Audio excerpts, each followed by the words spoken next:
guys, it's Rachel from the Little Green Lamb, and today I have a book review on Winter Stroll by Elin Hilderbrand. I'm still not quite sure of the pronunciation. I've seen different reviews with people saying different things, so I believe it's Ellen though. And this is the second book in the Winter trilogy. It came out this year. The last one came out last year. I absolutely loved it. I read it in one sitting, and it was very much the same with this book. I read it in like less than 24 hours, and it was super good.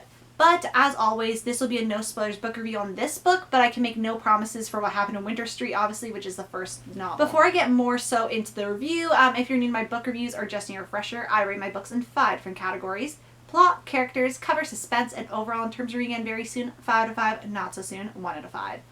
So basically this book takes place a little bit less than a year after the last book. So the last book I believe was December 23rd to 25th. And this book was December 4th to 6th, I believe, if I'm getting the dates right. And the last book took place in like 2014. This one was obviously December 4th, 2015 to December 6th. And a lot of the storylines at the last book were kind of like you had some closure, and then you had some storylines that are still open. Some of them get resolved in this, but then they open more storylines. So we're going to have to check on in with the Quinn family in 2016 when the third and final book is released. I really hope it's not final though, because I really look forward to these books. They're like little treats. I saved this till after my exam, so it was just really satisfying to read.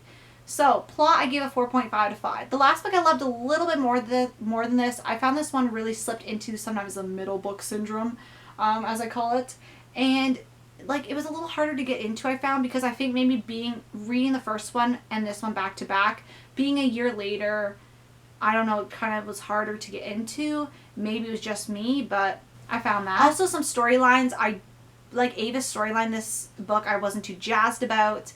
And though the things I did really like, I really liked how they addressed certain backstory issues, like a lot with Kevin. We got a lot more of his perspective, which I really enjoyed his perspective last book. So I was really happy that he got thrust into the spotlight and kind of got to shine a bit.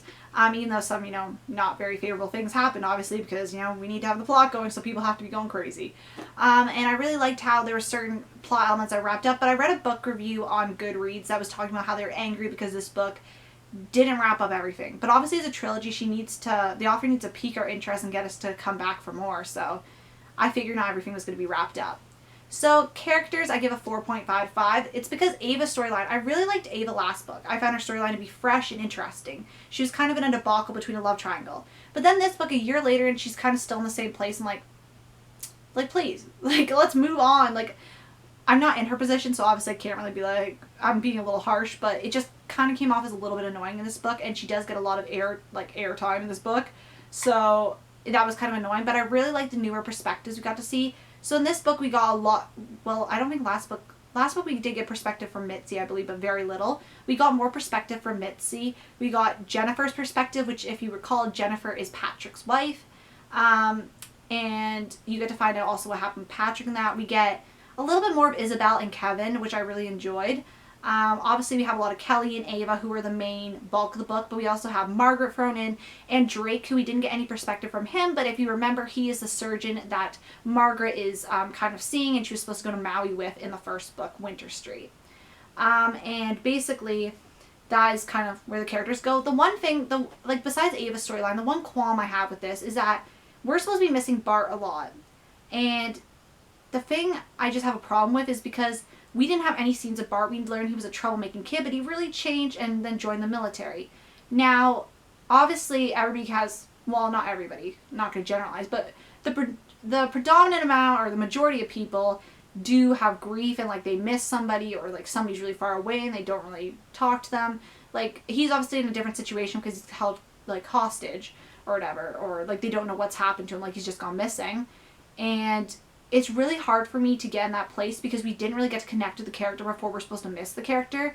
So I wish there were some flashback scenes in the first book that really were in a better light, because all the older siblings were talking about how now he had changed. Patrick in the first book was the only one who had a more positive story of him, but it's really hard for me to miss the character. Obviously I understand what he's doing, and he's being heroic, and obviously I can feel the basic missing feelings, but I really wish we got more scenes with him so it could really solidify why we're supposed to miss him, because I think it would just make the book stronger. But besides that, I really enjoyed everybody's character's plot. I really enjoyed Kelly's storyline more because he had a rough first book. Margaret, I enjoyed hers. She's changed quite a bit. Isabel, Kevin's. Yeah, I didn't really have any more qualms. I really, though, loved also Winter Stroll. Going back to, like, plot, kind of. Winter Stroll's actually, I was reading the acknowledgments, I believe it's called, and the author was talking about how Winter Stroll is actually a thing, and that sounds really cute. Winter Stroll in this book's, like, a very festive, more Christmas-oriented time, or in the town of Nantucket, or city, I'm not sure the classification, or island, town, island, city, yeah, place, there, we can use that. Place. I just found that to be a very cute idea, and I just really enjoyed it. It was a great, like, Christmas tale, even though this one wasn't surrounded by Christmas. So I give the cover a 5 out of 5. So the first book was very cartoony, like it was like a kind of a cartoon door, and this one's very realistic looking, but I just really like this. It looks like a classic Christmas book. Like, I'm not too fussy over the end, but it is set on an island, so we need to have the island scenery, because this I could be like, oh, is it set in, you know, Canada, Midwest, who knows. The spine I really like because the spines do match, and the books on the inside are both red hardback, so if you did not have the dust jackets, they would look really cute together still. And I just really like the inside, like, I just really like the greens, reds, and, like, very Christmassy-esque.